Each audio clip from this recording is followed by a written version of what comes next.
was going to be temporary. I think a lot of Americans are wondering what your definition of temporary is. Well, you're being a wise guy with me a little bit, and I understand that's your job.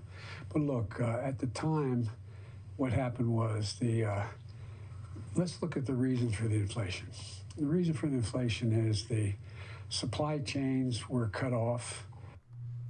Not a wise guy, just asking a legitimate question. By the way, that interview, part of a conversation which you'll be able to see broadcast during Sunday's Super Bowl. And just to further illustrate the point that these are indeed trying times for Mr. Biden, even the latest CNN survey reports that when asked what the president has done that Americans who approve of, well, 56% of those who said they don't approve of the job he's doing, well, they said nothing. That says a lot, Shannon. Honeymoon is over. Clearly. Okay, now, Kevin, we're talking about inflation, all the things that are going on in this administration. A lot of Super Bowl parties this weekend, and if you're hosting one, apparently it's going to cost you.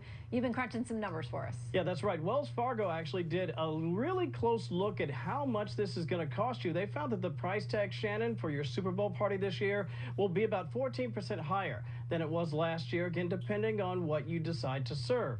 Meat prices in particular, a very big offender, and that's especially bad news for fans who like wings, like me. Prices for fresh and frozen chicken up 12% from a year ago. Ground beef for that Super Bowl chili, you know how much I love chili, up 13% compared to a year ago. And you can forget about serving steak. If you do, it's going to cost you an extra 21%. Ooh. And to top it all off, if you're not going to have a little glass of wine or maybe a spirit or a beer and you just want a little soda, well, a 12-pack of pop's going to run you about 12% more than it did a year ago. Little insult to injury if your big team happens to lose the game, Shannon. Okay, I want to know who's serving steak out there. I'm used to like some Tostitos and maybe a little queso. Guacamole, right? Kevin and I need to get invited to the steak serving party.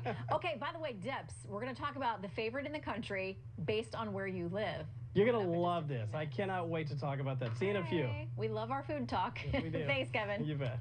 All right, teacher shortages, not the only personnel challenge facing America's education system these days. Fox News has learned